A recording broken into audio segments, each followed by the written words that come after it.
उसके घर की डोरबेल बजी। अरे महिमा कहाँ रह गई? बारिश भी बहुत तेज हो रही है। थोड़ी देर बाद घर के अंदर से किसी ने दरवाजा खोला और दरवाजा खुलते ही शीला बेहोश हो गई, क्योंकि दरवाजा महिमा की हद से ज्यादा काली बेटी ज्योति ने खोला था। आंटी कौन है आप? क्या हुआ आपको? माँ, पिताजी, भैया जल्दी आओ। इतने में वहाँ पर ज्योति के माँ पिताजी आ गए। क्या हुआ ज्योति? अरे रुको रुको, मैं उठाता हूँ। चेहरा देखने पर ही पता चलेगा कि कौन है। आपको तो बस औरतों को छूने का बहाना चाहिए। तू जा जल्दी से पानी लेकर आ। ज्योति पानी लेने चली गई। इधर महिमा ने उस औरत को उठाने की कोशिश की। उसने देखा कि वो तो उसकी सहेली शीला थी। तभी ज्योति जल्दी से पानी लेकर भी आ गई। ये तो मेरी सहेली शीला है। महिमा ने अपनी सहेली शीला पर पानी डाला, जिससे उसे होश आ गया। महिमा उसे लेकर अंदर आ गई। महिमा, ये कौन है? शीला, तूने इसे पहचाना नहीं? ये मेरी बेटी ज्योति है। अरे लेकिन इसकी ज्योति बुझी हुई क्यों है? इससे पहले मैंने जितनी बार तेरी बेटी को देखा वो बहुत गोरी चिट्टी थी। अचानक क्या हो गया? इतनी काली लड़की मैंने आज तक नहीं देखी। मैं इसे देखकर ही तो बेहोश हुई थी। इतना सुनते ही ज्योति वहां से चली गई। ज्योति बहुत ज्यादा काली लड़की थी, जिस वजह से कई रिश्ते आए और उसे मना करके चले गए। अगले दिन महिमा अपनी बेटी ज्योति के साथ बाजार जाने वाली थी। ज्योति, मैंने तुझसे कितनी बार कहा है कि चाहे घर के अंदर रहे या बाहर, पूरी बॉडी पर मेकअप करके रहा कर। जल्दी से पूरी बॉडी पर मेकअप कर ले, हमें बाजार जाना है। ज्योति ने पूरे शरीर पर मेकअप किया। मेकअप करने के बाद वो किसी परी से कम नहीं लग रही थी। दोनों माँ बेटी बाजार में घूम रहे थे। तभी एक लड़के की नजर ज्योति पर गई, जो कि अपनी कार के अंदर बैठा था। पहली नजर में उसे ज्योति पसंद आ गई, पर उस वक्त उसने कुछ नहीं कहा। माँ, ये अचानक बारिश क्यों होने लगी? जल्दी से घर चलो वरना मेरा मेकअप धुल जाएगा। शॉपिंग करने के बाद दोनों माँ बेटी घर आ गई। कुछ दिनों बाद वही लड़का एक पंडित जी और अपने माता पिता के साथ ज्योति के घर आया। आंटी, अंकल, मुझे आपकी बेटी बहुत पसंद है। कुछ दिन पहले मार्केट में मैंने इन्हें देखा था। इतने में ज्योति चाय लेकर आ गई। ज्योति ने फुल बॉडी मेकअप कर रखा था, इसीलिए वो एक चांद के टुकड़े की तरह चमक रही थी। ज्योति के संस्कार भी आदित्य के परिवार को पसंद आ गए और दोनों की शादी हो गई। बहू, दरवाजा खोल। आज तेरी अपने ससुराल में पहली सुबह है। आज मुंह दिखाई की रस्म भी है और पहली रसोई भी। ज्योति कमरे के अंदर मेकअप कर रही थी, इसीलिए वो जल्दी दरवाजा नहीं खोल रही थी, क्योंकि अगर बिना मेकअप के किसी ने भी उसे देख लिया तो रिश्ता टूट सकता था। हाँ माँ जी, बस 2 मिनट में आई, कपड़े बदल रही हूँ। पूरे बदन पर मेकअप करने के बाद ज्योति बाहर आई। सभी को चाय नाश्ता दिया। सभी को चाय नाश्ता और खाना बहुत ज्यादा स्वादिष्ट लगा। और शाम को जब मुंह दिखाई की रस्म हुई, तब सभी लोगों ने उसे बहुत महंगे महंगे गिफ्ट दिए, क्योंकि वो हद से भी ज्यादा खूबसूरत लग रही थी। क्या बात है ममता, बहू तो तुमने बिल्कुल हीरे जैसी पाई है। जितनी ज्यादा लोग उसकी तारीफ कर रहे थे, ज्योति मन ही मन उतना ज्यादा घबरा रही थी। एक दिन जब ज्योति बाथरूम में नहा रही थी, तभी उसका पति आदित्य कमरे में आ गया। अरे ज्योति, अभी तक तुम नहीं नहा पाई? जल्दी आओ, मुझे काम पर निकलना है। मेरे पर्स, मेरा टिफिन जल्दी से धो आकर। लगता है आज मैं पकड़ी जाऊंगी। मैं आदित्य से ये भी नहीं कह सकती कि टिफिन खुद तैयार कर लीजिए या माँ जी से बोल दीजिए। भगवान मुझे शक्ति देना, बाहर जो भी होने वाला है मैं उसे संभाल सकूं। अब ज्योति बाथरूम में तो मेकअप कर नहीं सकती थी, इसलिए उसे बाथरूम के बाहर आना ही पड़ा। जैसे ही वो बाहर आई, आदित्य उसे देखकर हैरान हो गया, क्योंकि वो बिल्कुल काली लग रही थी। सारे घर वाले वहां पर आ गए। मैं तुम लोगों के खिलाफ मानहानि का केस दर्ज कर दूंगी। तुमने और तुम्हारे पूरे परिवार ने हमारे साथ धोखा किया है। माँ जी, इसमें मेरे परिवार की कोई गलती नहीं है। ज्योति, मैंने तुम्हें कितना दिल से चाहा था।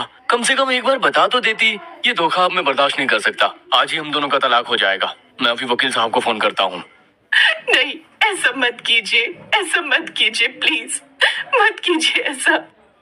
ज्योति ये सब नींद में बड़बड़ा रही थी। तभी आदित्य की नींद खुल गई और उसने कहा, ज्योति, क्या हुआ? कोई बुरा सपना देखा क्या?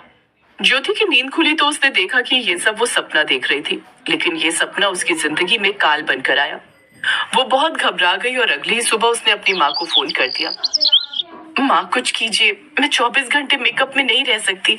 मान लीजिए कभी धोखे से मैं बिना मेकअप के रही और किसी की नजर मुझ पर पड़ गई, तब तो सब बर्बाद हो जाएगा। मैं अब आदित्य को धोखा नहीं दे सकती माँ। मैंने तेरे ऊपर लाखों प्रोडक्ट इस्तेमाल करके देख लिए, पर कोई फर्क नहीं पड़ा। अब तुझे पूरी जिंदगी मेहनत करनी पड़ेगी और 24 घंटे मेकअप में ही रहना पड़ेगा, और कोई ऑप्शन नहीं है। पूरी जिंदगी मेकअप के साथ ये नहीं हो सकता माँ। इससे पहले कि आदित्य के परिवार को मेरे बारे में सब कुछ पता चले, मैं जहर खाकर मर जाऊंगी। ज्योति के इतना कहते ही महिमा घबरा गई और उसने उसे मायके बुला लिया। आज के बाद मरने की बात मत करना। शीला ने मुझे किसी वैद्य का कांटेक्ट दिया है, लेकिन वो हिमालय की वादियों में रहते हैं। चलिए माँ, कहीं भी चलिए, कुछ भी कीजिए, पर मुझे आजादी दिलाइए इस कालेपन से। मैं बचपन से ही झेल रही हूँ। महिमा अपनी बेटी ज्योति को लेकर हिमालय चली गई और वहां जाकर उन आयुर्वेदाचार्य वैद्य जी से मिली। बेटा, किसी के साथ हमें धोखा नहीं करना चाहिए। अगर ऐसी कोई बात थी तो आप लोगों को शादी से पहले ही मेरे पास आ जाना चाहिए था। मैंने आप जैसी ना जाने कितनी बच्चियों को ठीक किया है। बाबा जी, क्या आप सही कह रहे हैं? बच्ची, आयुर्वेद में बहुत ताकत होती है। जब आयुर्वेद कैंसर जैसी बीमारी ठीक कर सकता है तो काले से गोरा करना कोई बड़ी समस्या नहीं है। वैद्य जी ने उन्हें कुछ आयुर्वेदिक जड़ी बूटियों और कुछ नीम की पत्तियां भी दी।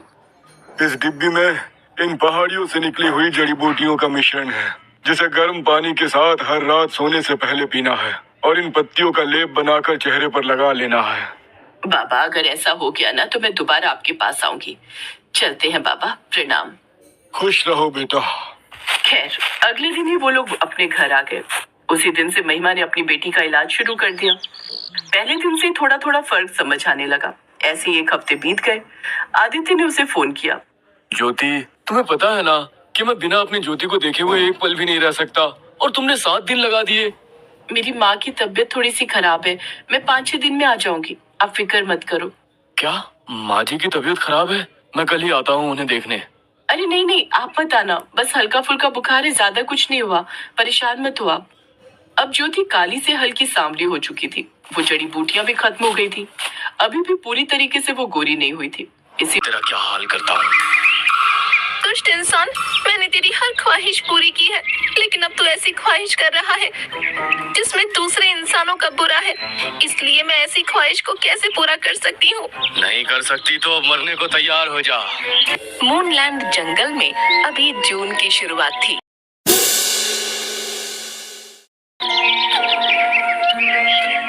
छोटू हिरन और रामू हाथी पानी पीने के लिए तालाब पर जा रहे थे। कितनी तेज धूप है, मुझसे तो अब बर्दाश्त भी नहीं हो रही है। तभी आसमान से सोनू कबूतर अचानक जमीन पर आ गिरा। अरे, ये तो सोनू कबूतर है। क्या हुआ तुमको सोनू? मुझे बहुत जोरों की प्यास लगी है, लेकिन अब उड़कर तालाब पर जाने की हिम्मत नहीं है। अरे रामू हाथी, देख क्या रहे हो? जल्दी से इसको उठाओ। रामू हाथी ने सोनू कबूतर को अपनी सूंड से उठाया और फिर ये दोनों उसको तालाब पर ले गए। पानी पीते ही सोनू कबूतर भी ठीक हो गया और इन दोनों ने भी पानी पीकर अपनी प्यास बुझाई। तभी वहां पर टीनू चिड़िया आई, जो कि बहुत प्यासी थी। उसने पानी पिया, लेकिन तभी इन तीनों ने टीनू चिड़िया की आंखों में आंसू देखे। क्या हुआ टीनू, तुम रो क्यों रही हो? छोटू हिरन, मैं मेरे बच्चे के लिए खाना तलाश करने गई थी। वापस पहुंची तो मेरा बच्चा गर्मी और